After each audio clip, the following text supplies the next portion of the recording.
मैं ये बात इसलिए कह रहा हूं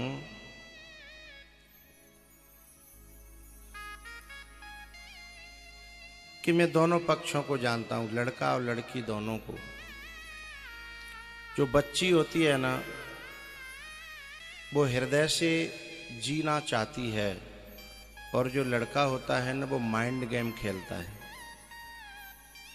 और इनके असली रूप बाद में समझ में आते हैं। जो बच्ची अपने माँ बाप को भी गिनती नहीं है जिस लड़के के लिए, लेकिन वो अभी पहचानना जानती नहीं है, क्योंकि वो दिल से जी रही है। और बुद्धि का विकास तो इतना बचपन में होता नहीं है।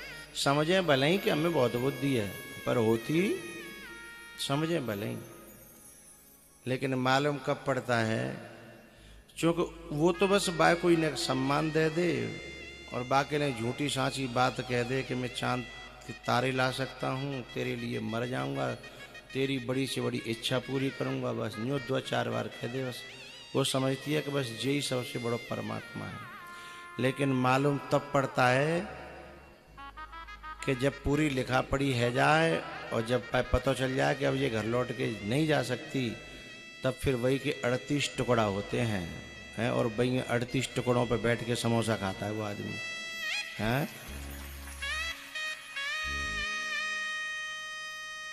लेकिन माँ बाप तो बेचारे न समाज के लायक रहते हैं,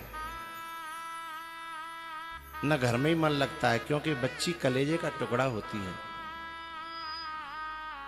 उन माँ बापों को धोखा देकर के कोई बच्ची सुखी रह सकती है जिस माँ बाप ने अपने जीवन की कमाई में अपने लिए कभी ज्यादा सोने चांदी नहीं खरीदो, पर बच्ची के लिए तैयारी कर रहे हैं कि जे लर काम आ जाएगी, जे अंगूठी काम आ जाएगी, जे पैसा काम आ जाएंगे हैं। और ऐसे कृपालु दयालु माँ और बाप का के साथ गद्दारी करके, बेवफाई करके, उन्हें धोखा देने के बाद उसे सुख कैसे मिल सकता है ना। तो सचमुच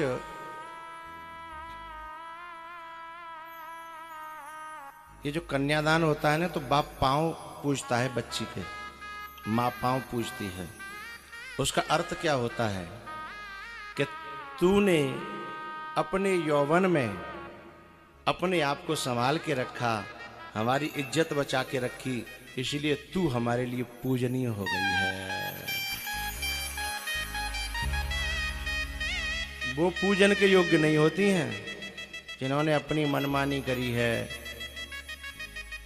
जबरदस्ती माँ बाप बुला ले कि राजी तो करोगे तो राजी तो, नहीं तो कोर्ट है। फिर वो पूजवे लायक नहीं है, वो तो माँ बाप की किड़रामन है।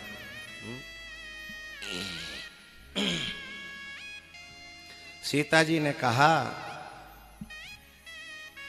अच्छा एक बात और, बच्ची ये कहती है कि जब माँ बाप मेरे सुख को नहीं देख रहे हैं तो मैं माँ बाप के सुख को कैसे देखूं। कोई बच्ची ऐसे कहती है, अरे माँ बाप तेरे ही सुख के लिए मर रहे हैं, लेकिन वो बात तेरी समझ में अभी आ नहीं रही है, और जब समझ में आएगी फिर तू किसी लायक रह नहीं जाएगी।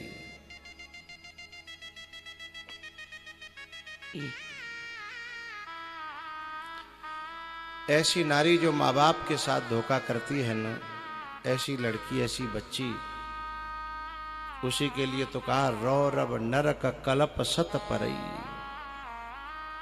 100 सत माने 100 कल्प तक उसे नरक में रहना।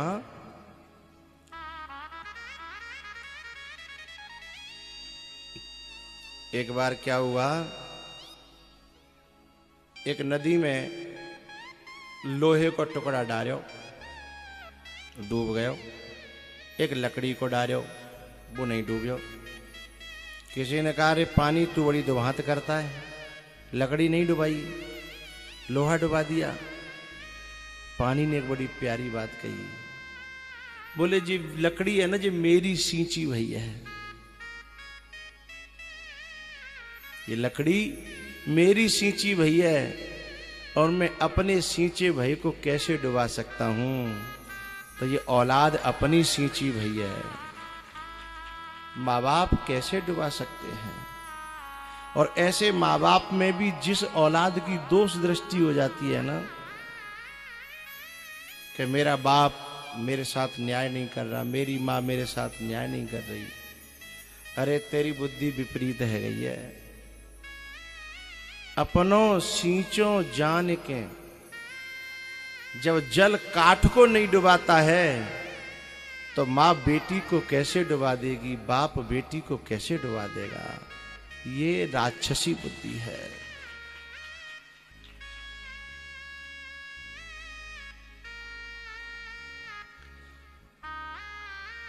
अब तो एक नई परंपरा चल गई है,